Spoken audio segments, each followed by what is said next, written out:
네, 안녕하세요 여러분들. 뉴탐스러운 한국사 감나오는 큰별쌤 최태성입니다. 역사는 최태성. 제가 이런 거 좀 합니다. 네, 갑자기 에네르기파 장풍을 이렇게 소리 나는데, 네, 맨 처음에 좀 어색하지만 여러분들, 그렇더라고요. 이게 끝까지 가보면, 선생님 왜 이번엔 그거 안 하세요? 이렇게 좀 이렇게, 중독이 되더라고요. 네, 역사는 최태성. 네, 매번 봐주세요. 네, 자, 여러분들 꿈이 뭔가요? What is your dream? 네. 제가 그 앞강의에서 여러분들 그 근현대사 설명하면서 왜 꿈이라고 하는 단어에 대해서 이야기했었잖아요. 그죠? 한 번의 젊음 어떻게 살 것인가. 아웃풋일 때 모르지만 인풋일 때는 굉장히 묵직하게 다가온다라고 설명드렸습니다. 묻겠습니다, 여러분들. 여러분의 꿈은 무엇입니까?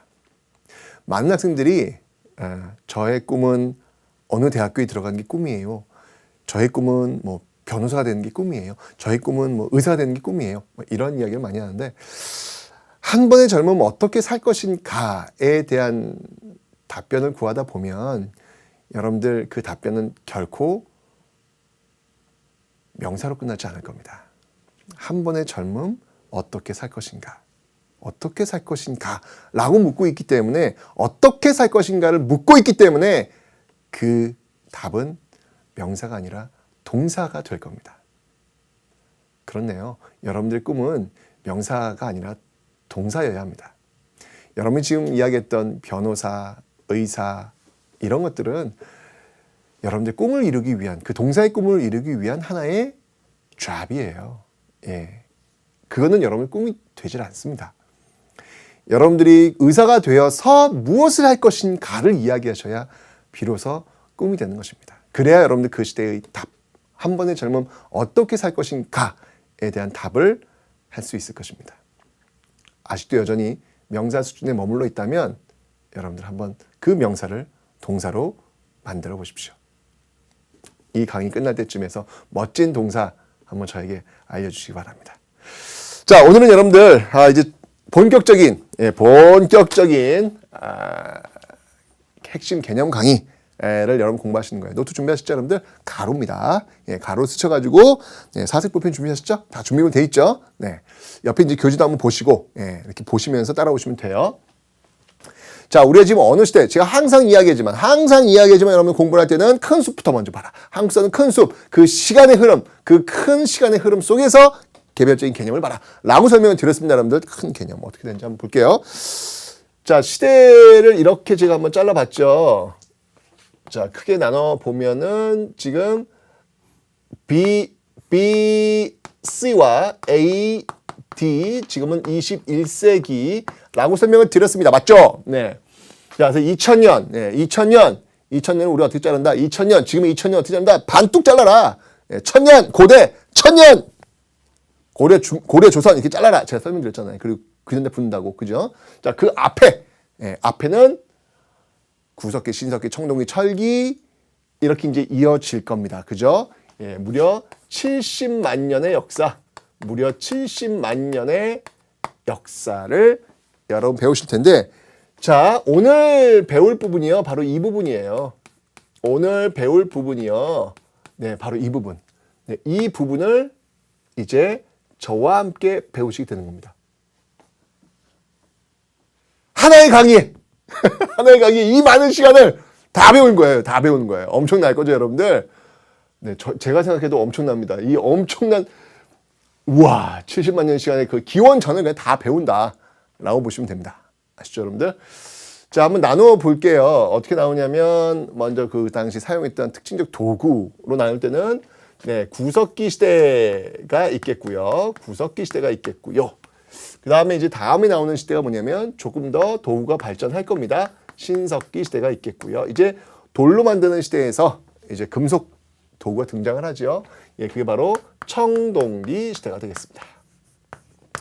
청동기 시대. 그리고 이제 정말 생산량을 비약적으로 발전시켰던 인류 사회에 굉장히 큰 변화를 가져올 수 있었던 그런 도구, 바로 이 철기 시대로 진입을 하게 될 겁니다. 자, 이렇게 해서 구석기, 신석기, 청동기, 철기로 나눌 수 있고요. 이거는 이제 도구를 중심으로 나눴다라고 본다면, 그 다음에 여러분들 사회를 한번 중심으로 나눠서 한번 볼게요. 이건 지금 도구 중심의 어떤 구분이라면, 도구 중심의 어떤 그런 구분이라면, 이번에는 사회를 중심으로 사회의 어떤 특징을 놓고 한번 나누어 보도록 하겠습니다. 사회를 특징을 놓고 보면 구석기 사회를 우리는 어떤 사회다라고 하냐면 이 무리사회라는 표현을 써요. 무리사회. 어려운 용어 아니고요. 그냥 무리지어 다니기 때문에 무리지어 다니기 때문에 그냥 무리사회라고 이야기를 하고요. 신석기 시대가 오면요. 좀 더 무리사회에서 좀 더 변화된 모습으로서 씨족사회 또는 부족사회, 씨족과 씨족이 이제 연결이 되면 부족사회가 되거든요. 혈연에 기반을 한, 혈연에 기반을 한 이런 씨족 사회. 이제 가족이라고 하는, 씨족이라고 하는, 가족보다 좀 더 확대된 개념이죠. 씨족이라고 하는 우리 어떤 같은 핏줄이라고 하는 이런 개념들에 의해서 사회가 구성이 되는 거예요. 그런 집단과 집단이 만나서 좀 더 큰 부족이라는 게 만들어지는 것이고요. 그죠? 이런 시족사회. 좀 더 나가면요. 청동기 시대가 되면 여러분들 국가가 드디어 등장을 합니다. 국가. 이 국가를 우리는 뭐라면 군장국가라고 합니다. 군장국가라고 합니다. 드디어 이제 국가가 등장하는 거예요. 우리가 지금 국가에 살고 있잖아요. 지금 그죠? 대한민국이라는 국가에 살고 있는데 그런 개념이 청동기 시대부터 나타나게 된다라는 것이죠. 그 이유 중에 하나는 뭐냐면 여러분들 그 이유는 제가 좀 설명드릴게요. 일단 그다음에 철기 시대로 가면요. 이 군장국가, 국가 단계가 좀 더 변화된 모습. 이때는 이제 왕이 등장을 해요. 그래서 그 왕을 중심으로 해서 여러 군장들이 이렇게 연맹을 한 형태가 나오거든요. 우린 그걸 뭐라고 하냐면 연맹 왕국이다 라고 합니다. 연맹 왕국이다. 연맹 왕국이다. 자, 요거를 여기다 써볼게요. 연맹 왕국이다. 연맹 왕국이다. 왕을 중심으로 해가지고 여러분들 여러 군장들이 연맹을 한 형태, 좀 더 이거 규모가 커진 거예요. 그리고 이제 요게 지금 이제 B, C고 요게 지금 A, D잖아요. A, D면 AD 이제 2000년으로 넘어가면서 이제 여전히 철기 시대로 연결된다고 제가 설명드렸잖아요. 그죠? 이 시점에 와서는 이제 고대 국가가 등장할 겁니다. 좀 더, 그러니까 고대 국가 특징이 뭐냐면 이 어떤 법적 질서, 이걸 우리는 율령이라고 할 건데 그런 법적 질서에 의해서 좀 더 체계적으로 왕권이 강화된 이런 시대들이 고대 국가예요. 자, 그러면 한번 이 사회를 놓고 한번 보면요, 여러분들. 자, 보세요. 무리 사회에 집단 한 10명 정도, 그 정도 시족사회 좀 더 규모가 커졌어요. 그리고 군장국가, 이 국가 단계예요. 그리고 이제 연맹왕국 더 큰 규모. 아, 그렇구나. 사회의 어떤 그 개념을 놓고 본다면 그 규모가 점점 커지면서 성격도 조금씩 변화하고 있구나라고 하는 것. 그런 그 변화의 흐름을 일단 읽어내셔야 되겠습니다. 됐죠? 자, 이렇게 해서 오늘 배울 이 시대를 한번 좀 살펴봤고요. 그 다음에 여러분들 시대를 한번 구분을 한번 해볼게요. 시대를 한번 또 다시 한번 기준점을 한번 잡아본다면 여러분들 이 구석기와 신석기 시대를 나눌 수 있는 기준점, 즉 이렇게 나눠가지고 잘라보면요. 그러니까 지금 시대를 이렇게 나눠가지고 이렇게 나눠서 이 이전 시대와 그 이후 시대를 나눴을 때 그 분기점, 기준점이 뭐냔 말이죠. 그 기준점은 뭐냐면 바로 구석기 시대와 신석기 시대 이후의 가장 큰 차이점은 뭐냐면요. 바로 이 농경의 시작이라는 거예요. 농경. 농사를 짓는 것. 네, 이걸로 인해 가지고 구석기 시대와 신석기 이후로 쫙 나눌 수가 있다는 얘기죠. 지금도 여러분들 우리는 농사 짓잖아요. 그죠? 지금의 어떤 이 모습, 농사 짓고 있는 어떤 이 모습이 언제부터 출발했느냐? 신석기 시대부터 출발했다라는 얘기죠. 요게 분기점이 있고요. 그 다음에 다시 또 좀 더 큰 단위로 나눠가지고 말이죠. 좀 더 큰 단위로 나눠서 이렇게 잘라가지고, 네. 이렇게 잘라서, 바로 구석기, 신석기를 한 덩어리로 묶고, 그리고 그 이후 시대를 또 나누어서, 딱! 분기점을 한번 찾아봐라. 라고 했을 때 그 기준점은 뭐냐? 그건 뭐냐면 바로 계급입니다. 그건 바로 계급이다. 네. 계급이다라고 하는 거. 즉 이전 시대는요. 구석기와 신석기는 평등한 사회였다면 청동기 이후부터는 지금까지 불평등한 사회. 예. 그런 어떤 모습들이 바로 청동기부터 등장을 하고 있더라라고 하는 것. 그런 어떤 그 이유는 뭐냐면요. 바로 이런 어떤 생산력의 발전이라는 거. 제가 좀 설명드리겠지만 묘해요. 예. 시간이 흘러가면 흘러갈수록 우리는 이 먹는 거 있잖아요. 먹는 게 조금씩 넉넉해져요. 예, 생산력의 발전, 농업기술의 발전, 예, 이런 것들이 이제 조금씩 넉넉해지는 형태로 갑니다. 지금 우리 보세요. 우리는 지금 절대 빈곤에서 일단 벗어났잖아요. 그죠? 그런데 먹는 게 조금씩 넉넉해지는 과정 속에서 불평등은 점점 커진다는 이야기예요. 그런 이야기를 제가 이제 청록이 들어가면 하게 될 겁니다. 자, 이렇게 크게 한번 나눠 본 겁니다. 자, 우리가 오늘 배울 부분은요, 기원전이에요. BC, 기원전입니다. 자, 그 기원전을 다시 구석기, 신석기, 청동기, 철기로 나누어서 그 시대의 특징들, 가장 큰 특징들을 지금 우리는 살펴보고 있습니다. 됐죠, 여러분들? 자, 이제 조금 더 자세히 들어갑니다. 구석기 시대로 한번 들어가 볼게요. 구석기 시대.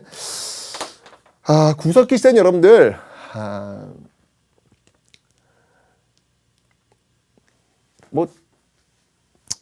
중요한 개념들을 갖고 설명할 건 별로 없고요. 네, 이 당시는 기본적으로 식의주라고 하는 관점에서 한번 출발해 보자고요. 물론 이제 식의주 어색하죠, 여러분들? 왜 우리는 대부분 의식주라고 이야기하잖아요, 그죠? 근데 제가 그럼에도 불구하고 제가 식의주라고 어색하지만 이야기하는 건 뭐냐면 구석기인들한테 제일 중요한 건 역시 뭐니 해도 먹는 거니까 식. 그 다음 중요한 게 의, 옷 입는 거. 그 다음에 주거 형태가 아마 이들한테는 그 순서대로 중요하지 않았을까라는 생각이 들어요. 지금 우리한테는 지금 우리한테는 옷이 그게 주 아닐까? 우리 지금 보냐면 식 아닐까? 어떻게 하면 안 먹을까를 지금 우리 고민하잖아요. 그죠? 이것도 참 고민이에요. 누군가는 어떻게 하면 안 먹을까 고민하는데 누군가는 정말 먹을 게 없어가지고 굶어 죽는 사람이 역시 이 지구촌에 있다는 사실. 그런 이야기 전체가 좀 더 할게요. 자, 어쨌건. 자, 이 구석기 시대는 여러분들 식의주라고 하는 관점에서 본다면 먹는 거는 뭐 일단 채집이나 수집, 수렵, 사냥이라든지 과일을 따먹는다든지 이런 어떤 그 방태로 갖겠죠. 자연이 주는 형태로. 그죠? 자, 그 다음에 이제 옷이야 뭐 이제 동물 가죽 입었을 것이고 상식으로 생각하세요. 주거 형태는 그냥 동굴이나 막집에서 그냥 동굴 있네. 저기서 바람을 피해야 되겠네. 비를 피해야 되겠네. 그럼 또 자는 거예요. 그죠? 집 걱정이 없어요. 전월세 걱정이 없어요. 네. 그냥 동굴이네. 여기가 우리 집이야. 이렇게 살았던 그런 시대가 바로 이 구석기 시대다라고 했겠죠. 자, 그러면 그러한 식의주를 해결하는 데 있어서 사용했던 도구를 좀 여러분들이 주목을 좀 해놓으셔야 됩니다. 자, 구석기 시대의 그 대표적인 도구라고 한다면요. 그 도구에는 뭐가 있냐면, 네, 바로 뗀석기가 있습니다. 뗀석기. 이 뗀석기라고 하는 것은 뭐냐면 말 그대로 떼어낸 석기예요. 예, 떼어낸 석기. 이 뗀석기의 대표적인 도구들이 있다면 뭐니 해도 주먹도끼죠. 주먹도끼. 네. 뗀석기 중에서 주먹도끼가 있는데, 자, 제가 일단 사진 한번 좀 보여드리도록 하겠습니다. 자, 이게 이제 주먹도끼예요, 여러분들. 네. 돌멩이입니다. 네. 이 돌멩이가 갖고 있는 의미는 무엇일까요? 제가 분명히 전근대 파트를 공부할 때는 항상 소통하시라라고 설명드렸습니다. 구석기 시대 뗀석기 주먹도끼 중요해. 쫙! 팩트! 외웠어! 시험 문제 나와! 오케이! 맞았어! 끝! 그거 말고요. 예, 그건 하셔야죠. 예, 제가 이렇게 써드렸잖아요. 중요하다고요. 그죠? 주먹도끼. 제가 근데 이게 색깔을 안 집어넣었어요. 왜냐면 구석기 시대를 모르는 사람이 없어요. 왜냐면 여러분 공부하는 순서가 늘 70만 년 전 구석기도 출발을 해요. 예. 그리고 쭉 가다가 이제 삼국시대쯤 가면은 이제 책장을 덮기 시작을 합니다. 나는 안 돼. 놀 게 많네. 라고 하면 덮고 시험 때 와요. 그럼 다시 또 구석기로 시작을 해요. 그러니까 여러분들이 늘 공부하는 곳은 구석기 시대예요. 이 구석기 시대는 저보다 여러분이 더 많이 알아요. 거의 전문가야, 전문가. 그래서 제가 사실 주먹도끼는 색깔 분필 들어가야 되는데 그냥 제가 기본에 그냥 하얀색으로 그냥 갑니다. 네. 아까 제가 이제 분명히 설명드렸지만 이 주먹도끼가 그냥 이렇게 구석기 시대 중요한 도구야 이렇게 보지 마시고요. 왜 이세 사람들은 이런 도구를 썼을까? 그냥 돌멩이일까? 그냥 단순히 돌멩이일까? 여러분들 이 의미 아세요? 깨진 돌과 깨뜨린 돌. 와우. 엄청난 차이입니다, 여러분들. 깨진 돌과 깨뜨린 돌. 네. 무슨 말이냐면 깨뜨린 돌이라고 하는 건 뭐냐면 사람이 목적의식을 갖고 그 돌을 깼다는 걸 의미하는 거예요. 깨진 돌이라고 하는 것은 사람의 목적의식 없이 그냥 자연적 현상에서 깨진 돌이겠지. 그게 아니라 이 주먹도끼는 바로 깨진 돌이 아니라 깨뜨린 돌이라는 거예요. 네, 이제 인간이 도구를 쓰기 시작하는 겁니다. 여러분들 지금 방금 봤던 그 주먹도끼 그런 도구 있잖아요. 그런 도구가 여러분들 어떤 영향을 준지 아세요? 이 당시만 해도 여러분들 이 언어라고 하는 것들은요 그렇게 많이 발전을 못했어요. 거의 뭐 이런 거였죠. 그죠? 그런데 바로 지금 봤던 그 도구 있잖아요. 그 도구를 쓰면서 더욱더 정교해지고 더욱더 의사소통이 활발해지는 생산력이 발전하면서 더욱더 활발해지는 어떤 그런 과정 속에서 제가 지금 이야기하고 있는 이 언어 있잖아요. 이런 정확한 이 언어들을 그리고 이제 굉장히 다양한 그런 언어들을 사용하게 되는 겁니다, 여러분들. 저 깨뜨린 돌의 의미는 바로 그런 거예요.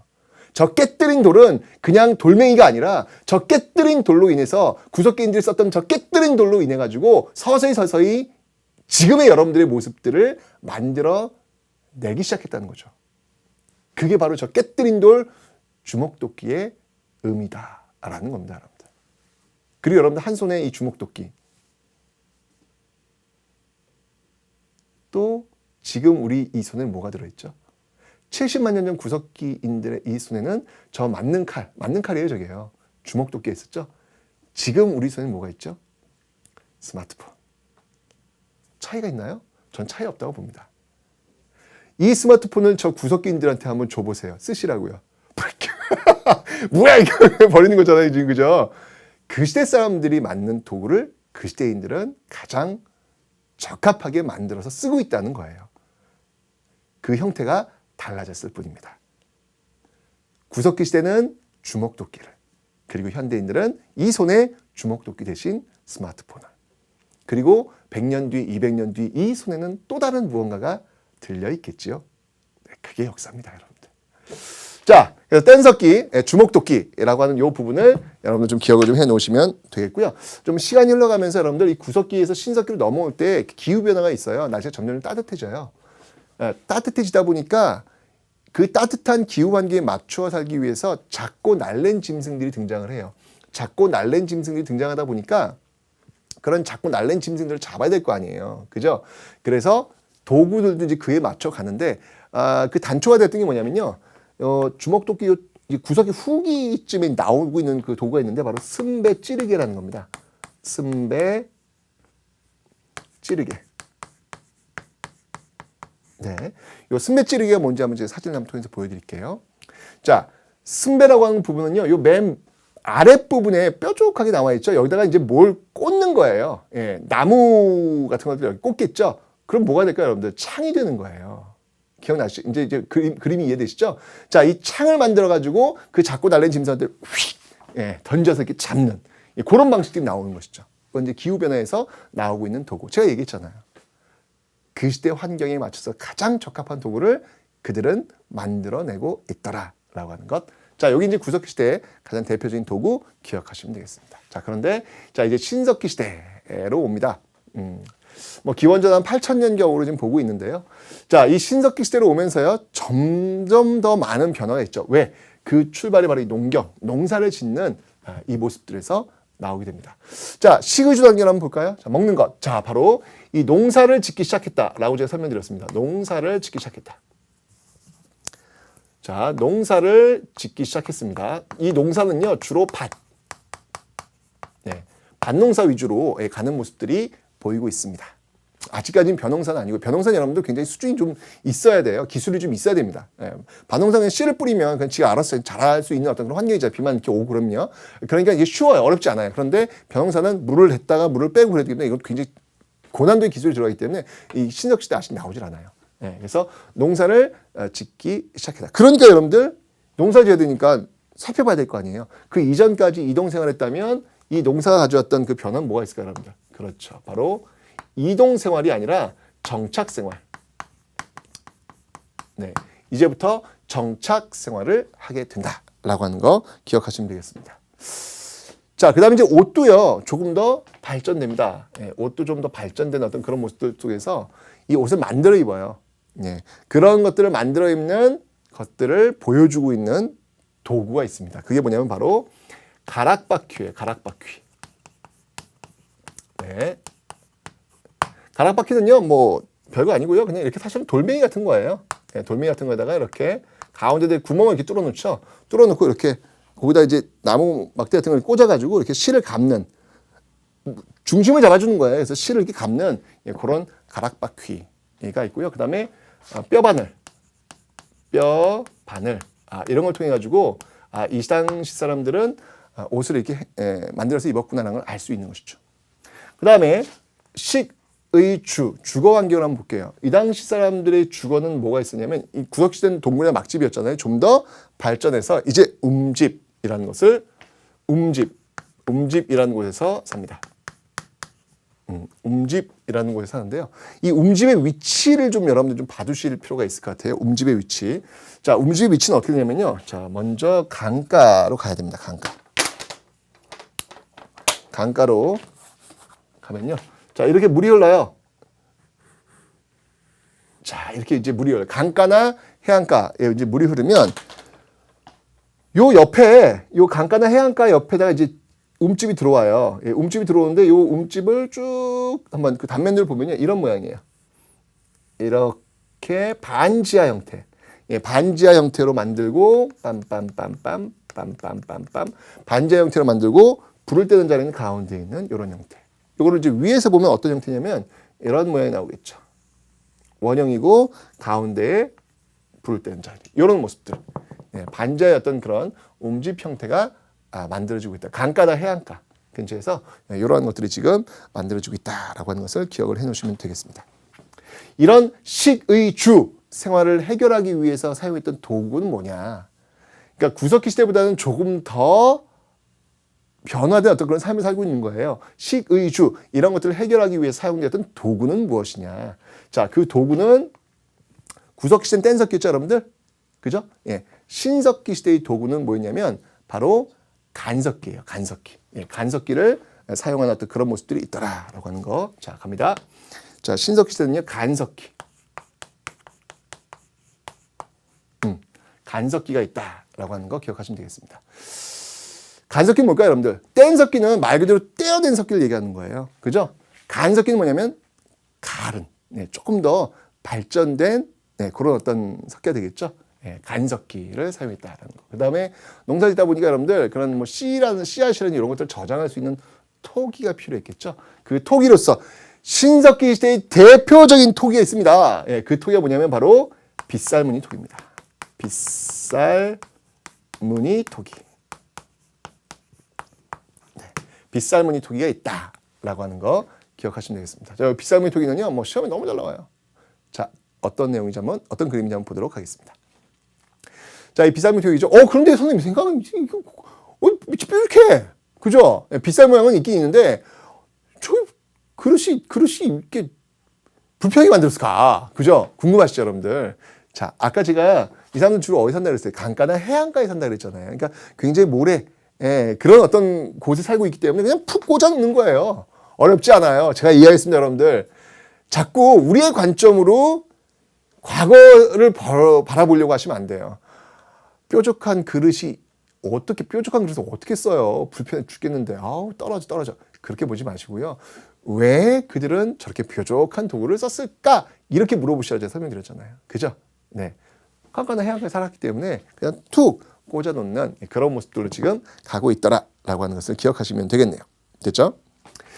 자, 이렇게 농사를 짓기 시작하면서 말이죠. 이 당시 사람들의 어떤 그 의식, 이런 것도 달라져요. 환경이 달라지니까 의식도 달라지겠죠. 특히 농사를 짓다 보니까, 하여튼 이 농사가 기준점이야. 이 농사라고 하는 것. 그래서 이제 신석기 혁명이라는 표현까지 쓸 정도로, 농사는 너무너무 중요한 키워드예요. 신석기 키워드. 농사 짓다 보니까, 정찰하다 보니까, 농사 잘 지어야 되다 보니까 자연현상에 대해서 경외감도 가질 수 있겠죠. 왜냐면, 적당한 해가 또 나와야 될 것이고 적당한 또 비도 와야 되고 그럴 거 아니에요. 그래 농사 잘 지을 거 아니야. 그러다 보니까 이제 그런 것들에 대한 어떤 동경, 그런 것들에 대한 어떤 숙모 이런 게 생기는 거예요. 그러면서 나오는 의식의 어떤 변화라고 한다면 그게 바로 애니미즘. 애니미즘의 그 대표적인 게 뭐냐면 태양 숭배예요. 태양 숭배라든지 애니미즘. 예, 그다음이 토테미즘. 동물. 이 동물이 우리 부족과 연결이 돼 있어! 라고 하는 이 토테미즘. 이건 동물. 토테미즘. 그 다음에 이제 샤머니즘. 무당. 이 이제 우리 하늘과 연결시켜준 어떤 그런 것들. 이런 것들이 이제 신석기 시대에 또 발생이 되더라. 라고 하는 거. 이게 이제 신석기 시대의 가장 중요한 핵심적 개념들입니다. 기억하시면 되겠습니다. 자, 농사를 짓기 시작하면서 서서히 생산력이 발전이 되고 있습니다. 생산력 발전이라는 건 쉽게 이렇게 생각하세요. 농사가 발전되다 보니까 옛날에는 생산량, 그러니까 밭에 나오는 그 밭작물의 량, 그 양이 한 가마였는데 생산력의 발전이라고 하는 건 뭐냐면 생산 기술이 발전하면서 한 가마에서 이제 10가마를 생산하는 것이죠. 이런 걸 얘기하는 거예요. 생산력의 발전이라고 하는 거는. 자, 청동기 시대로 오면요. 시간이 많이 흘러가요. 예, 시간이 많이 흘러가니까 이 청동기 어떤 그 시대는 학설마다 많이 다르긴 합니다. 기원전 15세기, 기원전 20세기까지 지금 올라가고는 있어요. 예, 계속 올라갑니다. 북한 같은 경우는 기원전 30세기까지 올라가요. 아니, 선생님, 북한이 살고 있는 나라와 이 대한민국이 살고 있는 나라가 다른가요? 왜 그쪽은 30세기까지 올라가는데 우리는 왜 안 올라가요?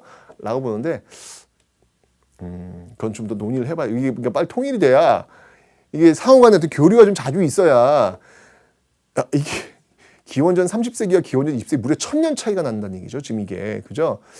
그러니까 참 이런 것들도 역사의 어떤 그 통일이라고 하는 게 여러분은 단순하게 피상적으로 나라와 나라의 결합만 얘기하는 게 아니라 바로 이렇게 단절되어 있는 역사의 해석, 이런 것들도 하나로 다시 만들어 놓을 수 있는 어떤 그런 계기가 됩니다. 자, 어쨌건 간에 그런 시점인데요. 이 청동기 시대의 키워드는 뭐냐면요. 바로 이 계급이에요.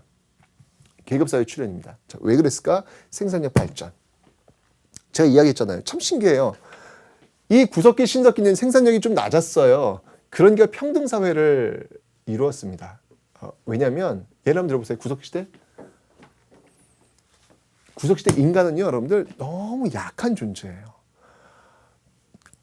자, 여러분 앞에 맹수가 등장했어. 여러분이 갖고 있는 도구는 주먹도끼야. 이길 수 있겠습니까, 여러분들? 지금 우린 총이 있으니까 두렵지 않잖아요. 근데 고작 주먹도끼야. 야, 이게 되겠냐고요. 안 되겠죠. 결국 그 맹수를 이기기 위해서는 내 옆에 동료가 있어야 됩니다. 내 옆에 동료는 곧 나의 분신이나 마찬가지예요. 내가 살려면 내 옆에 동료가 살아줘야 돼요. 그래야만 내가 살 수 있단 말이야. 그래서 먹을 게 생기면 내 옆에 동료와 함께 나눠 먹을 수밖에 없는 것이죠. 그래서 평등사회가 유지됐던 거예요. 그런데 청동시대로 오면 여러분들 많이 가지게 됩니다. 많이 가지게 되면서 그 많이 가진 것을 더 가지려고 하죠. 더 가지려고 하면서 많이 가진 자와 적게 가진 자 나뉘게 되는 거죠. 바로 이 계급사회의 출현, 청동기 시대부터 나타나고 있더라. 이런 것들은 지금까지도 연결되고 있잖아요. 제가 아까 얘기했잖아요. 지금 우리는 여러분들, 저는 사실 이렇게 홈쇼핑 같은 거 이런 거 이렇게 보면은 막 살을 빼기 위해서 막 뉴스 같은 거 보면요, 어떻게든 살을 빼야 되는 이유에 대해서 막 나와요. 근데 가끔은 그런 뉴스들이 또는 그런 광고들이 불편할 때가 있어요. 그러니까 미안한 거죠. 우리는 어떻게 하면 먹지 않으려고 이렇게 노력을 하고 있는데 그럼 다 그러냔 말이에요. 아니란 얘기죠. 이 지구상에 살고 있는 누군가는 우리가 정말 먹으면 안 된다라고 하는 그것들이 없어가지고 자기의 어떤 생사를 오고 가고 있는, 생존을 걸고 있는 그런 사람들이 너무나도 많다는 거예요. 한쪽에서는 다이어트를 위해서, 한쪽에서는 먹지 못해서 죽어가는 사람들. 이게 뭐냔 말이죠. 그죠? 그런 모습들이 바로 이 청동기시도 등장하고 있더라라는 것. 이거 한번 여러분들 기억을 좀 해놓으시면 되겠습니다. 여러분 발렌타인데이나 이럴 때 화이트데이 뭐 이럴 때 초콜릿, 사탕 이런 거 나누잖아요. 누군가는 그 초콜릿과 사탕을 나누면서 서로의 사랑을 확인하는 그런 참 낭만적인 어떤 그런 시간이 되겠지만, 누군가는 그 초콜릿과 사탕을 만들기 위해서 저임금으로 노동을 정말 착취당하면서 초콜릿을 녹이고 사탕을 녹이고 이걸 계속 젓는 어린 아이들이 굉장히 많다는 사실. 그것도 한번 여러분들이 기억을 좀, 여러분들이 그 낭만적인 어떤 그런 좋은 시간을 하지 말라는 의미는 아니고요. 그런 시간 속에서도 그 안에 들어가 있는 또 다른 사회의 어떤 모순, 이런 것도 한 번쯤은 여러분들 고민해 보시라라는 겁니다. 그래도 한국사를 공부하는 친구들이라면. 왜요? 제가 이야기했잖아요. 우리 전근대 파트 소통이라고 하는 주제 잊지 마시라고 제가 설명했잖아요. 그죠? 그 청동기 시대가 시작이 된 거예요. 그죠?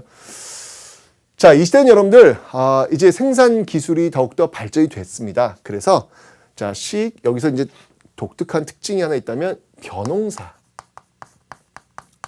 네, 이 벼농사를 하게 되었다라고 하는 거 기억하시면 되고요. 이 당시에 어떤 옷 입는 거 뭐 이런 것들이 계속 연결이 되겠고요. 지브 형태는 이제 좀 차이가 있어요. 지브 형태는 뭐냐면 여전히 여러분 이 당시에도 움집을 사용합니다. 그런데 이 움집의 형태가 조금은 신석 시대와 달라요. 이 당시 그 주거 형태는요, 이렇게 자, 요 앞에 이제 강이 흘러요. 앞에 이렇게 강이 흐르고, 강이 흐르고, 그 옆으로 이제 쭉 산이 이렇게 나올 거예요. 이렇게 나오면 이 뒤에는 산이 있고 앞에는 물이 흐르고, 그리고 집이 어디 있냐면 집이 여기 있어요. 집이 이쯤에 있어요. 이거 뭐예요, 여러분들? 배산임수잖아요. 지금도 우리가 농촌사에 보면 이런 모습 보이고 있잖아요. 그죠? 앞에는 물이 흐르고 있고, 요 앞에 이제 농지가 있겠죠? 그 뒤쪽에 이제 집이 있고, 뒤에는 산이 있고, 이런 형태잖아요. 요런 게 이제 청동기시대 나온다는 얘기예요. 요걸 좀 이제, 확대를 해서 한번 보면은 요 형태는 요런 형태가 됩니다. 조금은 달라요. 자, 어떤 형태냐면은, 짠, 이런 형태가 나와요. 네. 이런 형태. 자, 이 앞에 있는 신석기 시대의 이 집터와 지금 청동기 시대의 집터의 그 차이점이 뭘까요, 여러분들? 신석기 시대는 거의 반지하 형태로 들어가고 있지만, 신석기 시대의 집터는 지금 거의 지상 가옥화되고 있다. 지상 가옥화되고 있다라고 하는 그런 차이점들이 있네요. 그죠? 그런 게 있고, 이걸 이제 단면으로 보면요, 이런 형태입니다. 이렇게 네모 형태로 나와가지고 화덕이 들어가는 이런 모습들. 여기 이제 그 신석기와 청동기 어떤 그 움집의 차이들이다라고 하는 거, 요 정도만 여러분들 기억을 좀 해놓으시면 되겠네요. 됐죠? 자, 그 다음에 이제 그러면 이런 식의주를 해결하기 위해서 이 당시 사람들이 사용했던 도구는 그럼 어떤 것들이 있는가, 한번 그 도구를 한번 살펴보도록 하겠습니다. 자, 일단 여러분들 그 토기부터 한번 볼까요? 토기. 이 시대를 대표하고 있는 토기, 청동기 시대를 대표하고 있는 토기는 뭐가 있냐면 이 민무늬 토기와 그다음에 이제 미송리식 토기가 있어요. 미송리식 토기가 있습니다. 민무늬 토기와 미송리식 토기가 있는데요. 민무늬 토기는 말 그대로 무늬가 없다는 얘기죠. 민자로 그냥 나온 그 토기를 얘기하는 거고요. 미송리식 토기는 미송리 지역에서 나왔던 그런 토기인데요. 미송리식 토기 같은 경우에는 손잡이가 있는 게 특징이에요. 제가 사진 한번 보여드리도록 하겠습니다. 자, 여기 이제 바로 이제 미송리식 토기죠. 지금 특징이 뭐냐면 옆에 손잡이가 있죠. 요거 딱 떠오르면 요거는 청동기 시대의 미송리식 토기구나, 이런 걸 기억하시면 돼요. 제가 지금 사진을 지금 보여드리고 있는데 이 시대의 그 문제는 어떻게 나오냐면 이렇게 사진 주고요. 이 시대 특징을 옳은 것은 이걸 물어보는 문제가 나와요. 그러니까 그런 것들을 여러분들이 염두에 두시고 가시면 되는 겁니다. 그러니까 꼭 사진 보시고 이거 어느 시대야, 이걸 아셔야 돼요. 그 시대 특징을 옳은 것은 이렇게 문제 나오기 때문에 절대 틀리시면 안 돼요. 여러분들 어려운 문제 안 나와요. 쉬운 문제 나옵니다. 반드시 맞추야 되는 그런 부분이 아시죠? 네. 그래서 이런 미송리 토기가 있고요. 그 다음에 이제 도구로서 여러분들 꼭 기억하기 뭐냐면 청동기로 왔으니까 지금 농기구는 여러분들 지금 돌멩이를 썼겠죠. 신석기 시대는요. 청동기 시대의 농기구는요. 청동으로 만들었을까? 청동은 여러분 굉장히 귀한 거예요. 여러분 혹시 다이아몬드로 만든 호미를 보셨나요? 말도 안 되죠? 예, 농사를 짓는 어느 한 농부께서 허리춤에서 호미를 꺼내실 때 다이아몬드 호미를 딱 꺼내시고 막 땅을 이렇게 하는 모습은 볼 수 없잖아요. 그죠? 예, 귀한 걸 갖고 이렇게 농기구를 쓰지는 않잖아요. 마찬가지입니다. 이 당시에 이게 청동으로 만든 농기구를 썼다라는 얘기는 지금 다이아몬드로 만든 호미다. 이렇게 떠올리시면 되는 거예요. 예, 그런 건 없고요. 여전히 이 당시 농기구는 돌로 만듭니다. 그 대표적인 농기구가 있어요. 벼농사를 떠올리실 때 여러분 보셔야 되는데 그게 뭐냐면 바로 반달돌칼이라는 겁니다. 반달돌칼. 자, 제가 사진 한번 보여드리도록 하겠습니다. 자, 이게 이제 반달돌칼이에요. 지금 벼를 벨 때 사용하면 되겠네요. 손잡이, 손을 이렇게 딱 집어넣고 벼를 벨 때 쓰면 되겠는데 저기 나와 있는 저 구멍은 과연 뭘까요? 네, 저 구멍은요. 뭘까? 여러분의 상상이 궁금해요, 정말. 그죠? 이 손을 짚고 여러분들 이렇게 벼를 베잖아요. 그러면 손이 밀릴 거 아니야. 힘을 주기가 어렵잖아요. 그러니까 그 안에다가 지푸라기 같은 걸 이렇게 딱 껴놓으면 딱 마찰력에 의해서 딱히 고정이 되겠죠. 낄 수도 있고요, 여러분들. 그죠? 여러 방법에 의해 가지고 좀 더 효율적으로 도구를 사용하기 위한 그런 구멍의 역할을 여러분들 기억하시면 되겠습니다. 그래서 이 반달돌칼 기억하시면 돼요. 여기 이제 대표적인 어떤 그런 도구들이 되고요. 문제는 뭐냐면 이 시대가 지금 계급 사회다. 계급의 어떤 출현이다라고 제가 설명을 드렸습니다. 그죠? 계급의 출현이라고 설명을 드렸는데 이 화살표가 이렇게 있으면 안 되겠다. 여러분 또 헷갈리겠네요.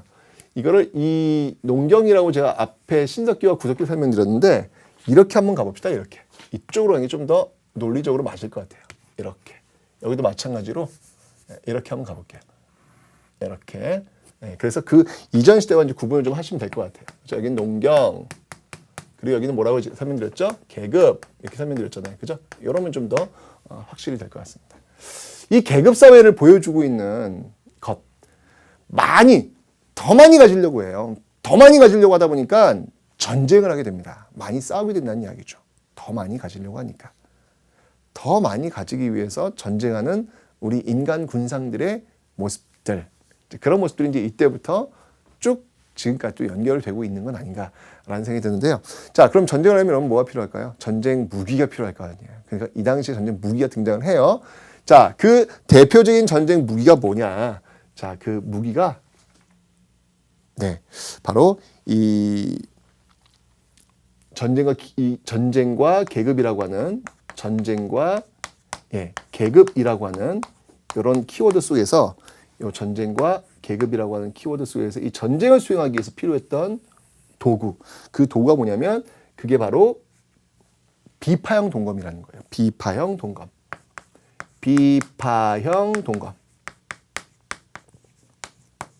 이라는 겁니다. 자, 이 비파형 동검이 뭔지 한번 좀 제가 사진을 통해서 보여드리도록 하겠습니다.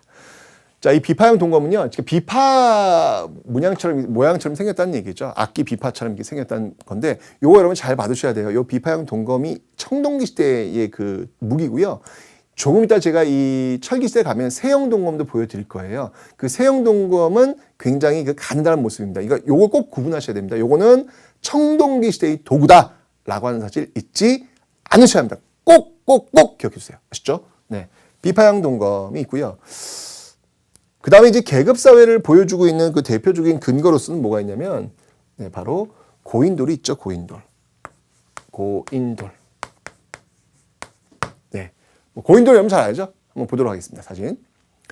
자, 여기 이제 고인돌이죠. 네. 아유, 좀 잘생겼습니다. 아주 그냥 튼튼하게 그냥, 튼실하게 생겼는데요.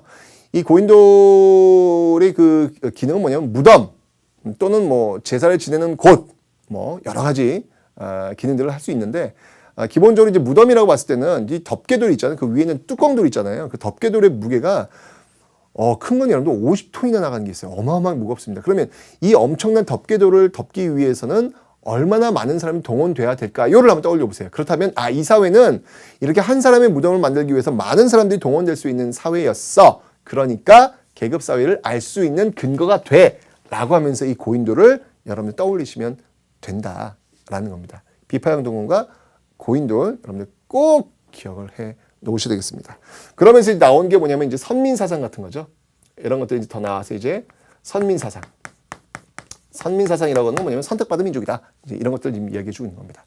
자, 요렇게 이제 그 청동기 시대의 모습들을 여러분 떠올리시면 되고요. 요게 이제 철기 시대로 넘어갑니다. 네, 철기 시대로 넘어가면 뭐 식, 의, 주 뭐 다 연결이 될 거예요. 네, 쭉 연결이 될 텐데 이 당시 이 철기 시대를 대표하고 있는 키워드가 있어요. 예, 그 키워드는 뭐냐면 바로 한반도 내 독자적 청동기 문화. 한반도 내 독자적인 청동기 문화. 한반도 내 독자적인 청동기 문화라는 것과 중국과의 본격적인 교류라는 거예요. 네, 요게 이 철기 시대의 대표적인 키워드. 대표적인 키워드. 제가 아까 이야기했죠? 이 청동기 시대 대표적인 키워드는 전쟁과 계급이라면 철기 시대는 한반도 내 독자적 청동기 문화와 중국 교류라는 거예요. 선생님, 지금 철기 시대 이야기 하시는데 왜 갑자기 청동기가 나오나요? 이제 이런 의문점이 있을 거예요. 그런데 고고학적으로 보면 여러분들 이 청동기와 철기가 좀 겹쳐요. 청동기가 여러분들 여기서 딱 끝나는 건 아니고요. 사실은 요만큼 더 가요. 요만큼 더 가요. 그리고 요 위에서 또 철기도 발견되고, 그러니까 같이 간다는 이야기죠. 그러니까 요 청동기 시대, 요 시대를 우리는 뭐라고 하냐면 후기 청동기라 그래요. 후기 청동기. 후기 청동기를 다른 식으로 표현한다면 또 초기 철기라고도 합니다. 초기 철기. 그러니까 이 초기 철기 시대는 청동기가 나올 수밖에 없는 거예요. 그 나올 수밖에 없는 한반도 내 독자적 청동기 문화를 대표하고 있는 도구가 뭐냐? 그 도구가 바로 세형 동검이라는 겁니다. 그 도구가 바로 세형 동검이다. 라는 겁니다. 세형 동검. 자, 요 세형 동검 제가 한번 사진을 통해서 보여드리도록 하겠습니다. 자, 아까 제가 그 비파형 동검과 반드시 구분하시라고 제가 설명드렸습니다. 비파형 동검 약간 퉁퉁하죠? 자, 이 세형 동검, 이 세자가 뭐냐면 가늘 세자예요. 가느다란 형태의 동검이다라는 것이죠. 이 세형 동검은요, 아까 봤던 그 비파형 동검 같은 경우에는 한반도에서만 발견되는 게 아니라 만주 지역에서도 발견이 돼요. 그런데 이 한반도의 독재 청동기 문화라고 하는 이유는 뭐냐면 이 세형 동검은 한반도에서 집중적으로 발견되고 있는 동검이기 때문에 한반도 내 독자적 동검이라고 해서 세형 동검이라고 얘기하는 겁니다. 꼭 기억을 좀 해놓으셔야 되고요. 그리고 참 이 중국과의 어떤 교류, 영향 이런 것들이 이 철기 시대에 이제 본격적으로 나타나게 되는데요. 그 대표적인 근거를 한번 들어봐라 라고 한다면 중국 화폐예요. 예, 바로 명도전이라든지 그 다음에 붓 이러한 것들이 나타나고 있죠. 자, 요 화폐가 뭔지 한번 제가 보여드리도록 하겠습니다. 자, 명도전인데요. 자, 요게 바로 이제 중국 화폐이죠. 예. 옛날에 그 이발소에서 저 아저씨들 그 면도 하실 때 쓰는 그런 칼 같은 느낌 들지 않습니까? 예. 여러분들이 보지를 못했으니 뭐 알겠습니까? 그래요. 자, 어쨌건 뭐 칼처럼 생기지 않았습니까? 네, 칼의 용도도 있고요. 네, 화폐 용도도 되고요. 네, 그런 걸로 썼던 중국 화폐가 우리나라 이 한반도에서 발견되고 있다는 것. 이거는 뭐냐면 중국과의 교류가 있었구나 이런 걸 보여주고 있는 것이죠. 그래서 이런 것들 기억하시면 되겠습니다. 이게 이제 철기 시대의 대표적인 그런 키워드라고 기억하시면 되겠습니다. 자, 이렇게 군장국가 철기 시대로 쭉 가는데 이 군장국가 시대에 제가 이야기했잖아요. 드디어 우리나라 최초의 국가인 무엇? 고조선이 등장을 하게 됩니다. 자, 이 청동기를 배경으로 해가지고 여러분들 고조선이 등장을 하고요. 이 고조선이 쭉 연결되면서 철기 시대로 오면요, 여러분들. 위만조선. 네, 위만조선으로 연결이 될 겁니다. 다 고조선인데요. 요 철기 시대를 배경으로 한 위만조선 좀 다르게 설명하기 위해서 지금 위만조선 이렇게 붙인 겁니다. 자, 이런 것들이 바로 이 군장국가 청동기 시대에 나왔던 그런 최초의 국가인데, 자, 고조선 하면 딱 떠오르는 이야기 있죠? 단군 이야기. 자, 우리는 이 단군 이야기 구조를 잘 알고 있습니다. 일단 청동기를 배경으로 하고 있고요. 그 다음에 환인의 아들 환웅, 이 곰, 웅녀죠, 웅녀. 그죠? 이 곰과 결합을 해서 따단 등장. 이게 바로 단군 왕검이죠. 이게 이제 단군 이야기의 어떤 그런 구조잖아요. 이 단군 이야기 구조를 또 여러분들 기억을 좀 해놓으셔야 될 게 뭐냐면, 자, 환인, 하늘. 여기서 우리가 알 수 있는 건 우리는 하늘족이라는 거죠. 바로 선민사상이라는 거. 우리는 너희들과 달라. 클래스가 달라. 이제 이렇게 얘기하는 거죠. 우리는 하늘족이야. 이렇게 얘기하는 거. 이런 거 알 수 있고요. 선민사상이 여기서 나오는 거고요. 그 다음에 엄청나게 많은 무리들을 이끌고 내려와서 인간 세계를 다스린다라고 얘기했죠. 이걸 통해서 우리는 계급사회라는 것도 알 수 있고요. 그 다음에 그 다스리는 사람들 보면 풍백, 우사, 운사 이런 어떤 용어들이 등장을 해요. 풍백, 바람, 뭐 구름, 비. 아하, 그렇구나. 바로 농경을 굉장히 중시 여겼구나라는 걸 또 여기서 알 수 있어요. 그러니까 이 단군 이야기라고 하는 게 단순하게 말도 안 돼. 우리 할머니가 곰이야 말이 돼 이렇게 접근하지 마시고요. 그 이야기에 숨겨져 있는 바로 그 역사적인 어떤 배경 이런 것들이 무엇인가를 여러분들이 바라보시는 게 역사를 공부하는 자세지 고지고대로 우리 할머니가 곰? 나 곰 출신? 이렇게 가시면 안 된다는 거예요. 아셨죠? 네. 곰이 등장했으니까 여러분 또 우리가 뭘 할 수 있어요, 여러분들. 곰. 이게 바로 토테미즘. 이런 토테미즘이라고 하는 것도 또 여기서 연결되고 있다라고 하는 거. 그죠? 네. 그리고 단군 왕검이라고 하는 건 뭐냐면 단군은 이건 제사장의 어떤 용어, 왕검은 정치 지배자의 용어. 그러니까 이런 걸 통해서 우리가 알 수 있는 건 뭐냐면 바로 재정일치. 재정일치의 어떤 모습도 알 수 있다라고 하는 것이죠. 이런 게 이제 고조선의 특징이다. 자, 그런데 여러분 철기로 넘어오면서요, 이 위만조선이 또 들어서게 되는데요. 이 위만조선의 가장 중요한 키워드를 한번 꼽아봐라라고 한다면, 이 위만조선 같은 경우에는 이 남쪽에 있는 지금의 이제 뭐 경상도, 충청도, 전라도 이쪽에 있는 여러 나라들과 또 교류를 합니다. 자, 중개무역을 주로 하는데요. 네, 이 중개무역을 통해서 굉장히 돈을 많이 벌어요. 네. 본격적인 철기 문화의 수용, 철기 문화의 수용 이렇게 보시면 돼요. 본격적인 철기 문화의 수용. 그러니까 이 당시에 어떤 나라가 있었냐면 중국에 한 나라가 있었어요. 한 나라. 한 나라가 직접 이 남쪽에 있는 한반도 남쪽에 있는 나라들과 직교류를 통해서 돈을 많이 벌 수 있는 상황이었는데 여기에 딱 위만조선이 끼어가지고 말이죠. 중개무역을 하고 있다는 얘기죠. 자, 가만히 냅두면 안 되겠다. 이러면서 한 나라와 이 위만조선이 붙어요. 예, 그 전쟁에서 결국 고조선은 지게 됩니다. 그러면서 이제 뭐가 설치가 되냐면 한사군이 설치가 돼요. 한사군. 한사군이 설치가 됩니다. 자, 이 위만조선이 멸망하고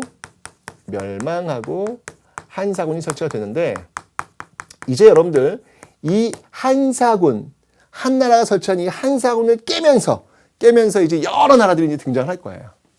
그러면서 이렇게 연결이 되는 거예요. 이렇게 연맹왕국 이런 나라도 등장하고요. 어떤 나라들인지 한번 보도록 하겠습니다.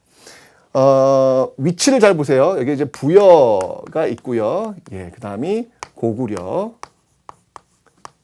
네, 그 다음이 옥저. 그리고 동해. 네, 그리고 삼안.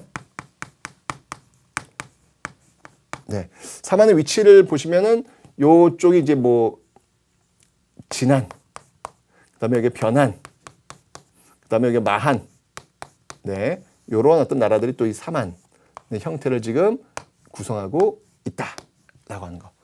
자, 요 위치를 일단 잘 보셔야 됩니다, 여러분들. 시험 문제 어떻게 나오냐면 기억, 니은, 디귿, 리을, 미음 이런 식으로 한 다음에 각각의 나라의 특징에 대해서 옳은 것은 이렇게 물어보거든요. 그러니까 위치를 여러분 잘 정리를 해 놓으셔야 됩니다. 일단 그것부터 출발을 해야 됩니다. 자, 각각의 나라의 특징을 한번 볼게요. 자, 이 부여의 특징은요. 대표적인 게 있다면 일단 이 부여하고 고구려 말이죠. 바로 이 연맹왕국의 대표적인 나라들이에요. 이 연맹왕국의 대표적인 나라들입니다. 왕이 있다는 이야기죠. 왕을 중심으로 해가지고 각각의 군장들이 연결되어 있는 형태예요. 예, 그래서 5부족 연맹을 형성하고 있습니다. 5부족 연맹. 5부족 연맹. 5부족이 왜 5의 숫자가 5냐면 가운데 중자, 가운데 딱 넣고요. 왕, 그 다음에 동서남북, 사방이 해가지고 5부족 이런 형태를 지금 구성하고 있다. 이렇게 기억하시면 돼요. 자, 부여 같은 경우에는 여러분들 대표적인 어떤 정책 특징을 들어봐라라고 한다면 사출도라는 게 있습니다. 사출도. 자, 사출도. 제가 아까 설명드렸죠. 왕을 중심으로 이 연맹 왕국에서 이 왕을 중심으로 놓고 네, 마가, 우가, 구가, 저가. 네, 요런 형태를 우리는 사출도, 넉사자, 동서남북, 그걸 나가는 어떤 그런 방향에서 요걸 지금 우리는 사출도, 마가, 우가, 구가, 저가, 말맞자, 소우자, 개구자, 돼지젖자 이런 걸 써가지고 목축이 또 굉장히 여기 발전했구나라는 걸 또 알 수 있죠. 그죠? 이런 사출도가 있다라는 걸 기억해 놓으시면 되고요. 부여의 제천 행사가 있습니다. 부영고. 좀 죄송합니다. 이게 참 그런 유치한 거 안 하려고 했는데, 네, 그래서 좀 쉽게 이해하시라고 부영고, 부여의 영고입니다. 네, 부여의 영고 기억하세요. 부영고. 아유, 이거 얼굴 빨개지네. 자, 사출도, 영고, 부영고입니다. 부영고. 네, 기억하시면 되겠습니다. 여기 이제 부여의 가장 중요한 그런 특징들이고요. 그 다음에 이제 부여족에서 내려왔죠. 네, 주몽이 또 이 부여족 출신 아닙니까? 그죠? 그래서 고구려를 이제 세우게 되는데, 이 고구려의 그 대표적인 특징을 한번 들어봐라 라고 한다면, 제가회의라는 게 있어요. 제가회의. 제가회의도 역시 마찬가지로 여러분들, 사출도 같은 개념이에요. 여기는 지금 마가, 우가, 구가, 가들이 모여있죠? 마찬가지로 여기도 가들이. 제가라고 하는 건 여러 제자예요. 여러 가들이 모여하는 회의다라고 하는 겁니다. 부여와 상당히 유사해요. 고구려가. 왜냐하면 부여에서 나온 나라이기 때문에 굉장히 부여와 유사한 어떤 그런 모습들을 보이고 있습니다. 제가회의가 있고요. 그 다음에 이제 또 제천행사 봐야 됩니다. 고구려에 제천행사가 있다면 고구려는 으쌰, 군사, 동맹. 잘 싸운 나라잖아요. 그죠? 동맹이라는 게 있습니다. 동맹. 고구려에는 동맹이라는 게 있고요. 그 다음에 이제 결혼 풍습이 뭐가 있냐면 서옥제라는 게 있어요. 서옥제. 서옥제라는 게 있습니다. 이건 뭐냐면 서옥이라고 하는 거는 글쎄 뭐 여러 가지 설이 있어요. 뭐 소옥, 작은 집에서 점점 이제 단어가 발달돼 가지고 서옥이 됐다고 했는데, 또는 뭐 서방님 집 뭐 이런 것도 있다라고 하는데, 남자가 여자 집에 와서 사는 거예요. 일종의 대릴사유제라고 보시면 되죠. 근데 지금의 대릴사유제 개념은 조금 달라요. 여자 집에 와서 살다가 아기를 낳고 아기가 이제 크잖아요. 그럼 그때 다시 남자 집에 가는 거예요. 이런 것들은 이제 여자 노동력을 중시하는 겁니다. 여자가 갑자기 남자 집으로 시집을 가버리면 노동이 휙 비잖아요. 그죠? 그런 것들에 대한 보상이라고 보시면 돼요. 제가회의, 동맹, 서옥. 이게 이제 고구려의 가장 중요한 특징적 개념들이다라는 걸 이해하시면 됩니다. 자, 그럼 이제 옥주하고 동해인데요. 이 옥주하고 동해 같은 경우에는 여기도 역시 여기는 이제 왕이 없어요. 여기는 왕이 없고요. 대신 읍군, 삼로, 군장만 있습니다. 군장, 읍군과 삼로와 같은 그런 군장이 다스리고 있다라고 하는 거. 이게 이제 부여 고구려의 좀 차이점이라고 보시면 돼요. 자, 옥저 같은 경우는 여러분들, 옥저 같은 경우에는 이 고구려에 굉장히 또 이게 스트레스 많이 받아요. 네, 옥저 같은 경우에는 이 고구려에 이제 뭐 소금이니 해산물이니 뭐 이런 것들 갖다 바치는, 소금이니 해산물이니 뭐 이런 갖다 바치는 공납하는 어떤 그런 구조를 갖고 있는데, 이 옥저의 어떤 사회 풍습 중에서 제일 중요한 게 뭐냐면요. 민며느리제라는 게 있어요. 민며느리제. 네, 민며느리제는 뭐냐면, 서옥제와는 좀 달라요. 민며느리제는, 옥주의 민며느리제는 뭐냐면, 여자가 어렸을 때 남자 집에 데리고 와서 아예 키워주는 거예요. 아주 어린 여자를 남자 집에 데려와서 결혼할 때까지 키워주는 거예요. 네, 그것도 역시 마찬가지로 어찌 본다면 여자의 노동력을 남자 집에서 여자 집에 지불하는 그런 모습이다. 노동력이 중시되는 사회예요. 당시는요. 아직까지는 생산력이 이렇게 발달되지 않았기 때문에 노동력, 그러니까 사람 숫자로 그냥 하는 거야. 사람 숫자로. 예. 시간이 발달하면 여러분 보세요. 지금 농사가 발전하니까 한 사람이 그냥 기계 갖고 그냥 쫙 큰 그 농장을 막 경영하기도 하잖아요. 그죠? 근데 이 당시 그런 게 안 된단 말이에요. 사람이 많아야 돼. 예. 근데 그 사람을 빼가버리면 타격이 크겠죠. 그런 이제 어떤 제도들이 나온다는 얘기예요. 민며느리제라는 게 옥주의 가장 특징이고요. 또 뭐가 있냐면 그 가족 공동무덤이 있어요. 가족무덤. 이건 뭐냐면 사람이 이제 죽으면 이렇게 가매장을 해요. 그러면 이제 살이 다 빠지면 뼈만 남을 거 아니에요. 그 뼈를 같이 가족들끼리 모아두는 겁니다.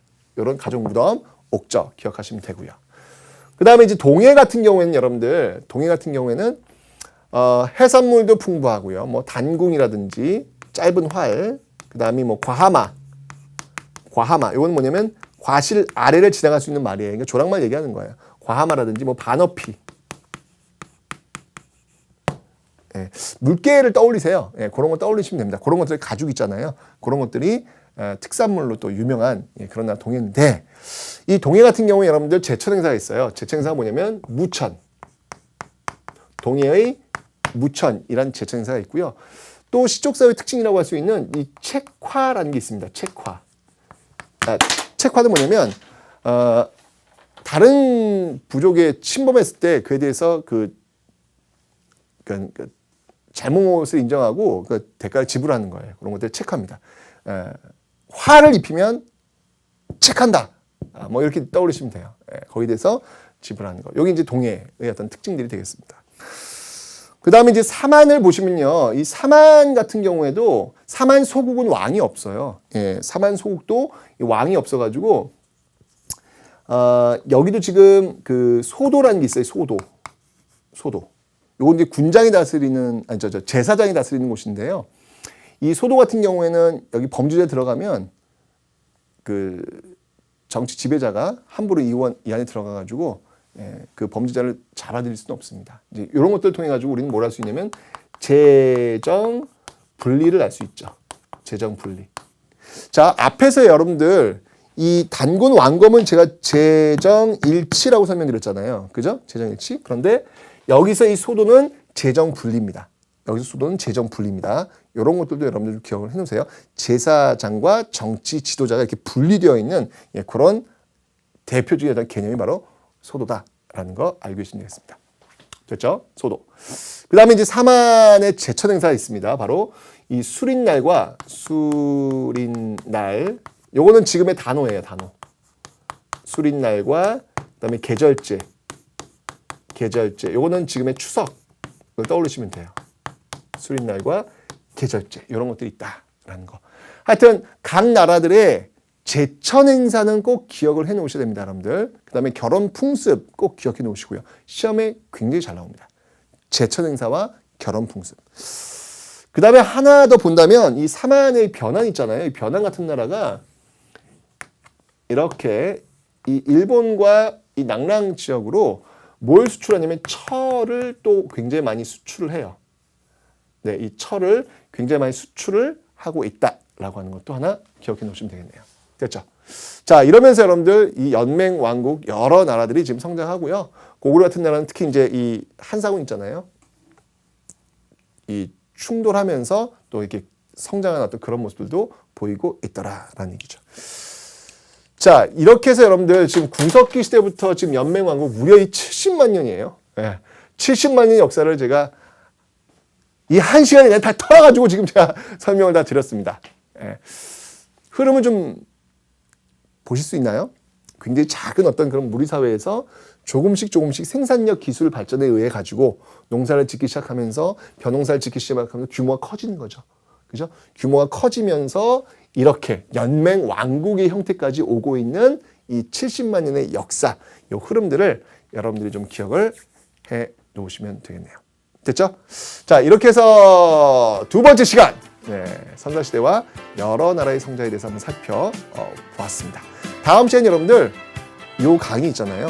요 강의를 교재를 한번 펼쳐놓고 제가 줄도 쭉 치면서 중요한 거 다시 한번 문제도 한번 풀어보면서 요게 이렇게 적용돼 이런 관점을 한번 풀어보도록 하겠습니다. 자, 오늘 고생 많이 하시고 여러분들 다음 시간에 또 건강한 모습으로 만나보도록 하겠습니다. 다음 시간에 볼게요 여러분들. 안녕히 계세요.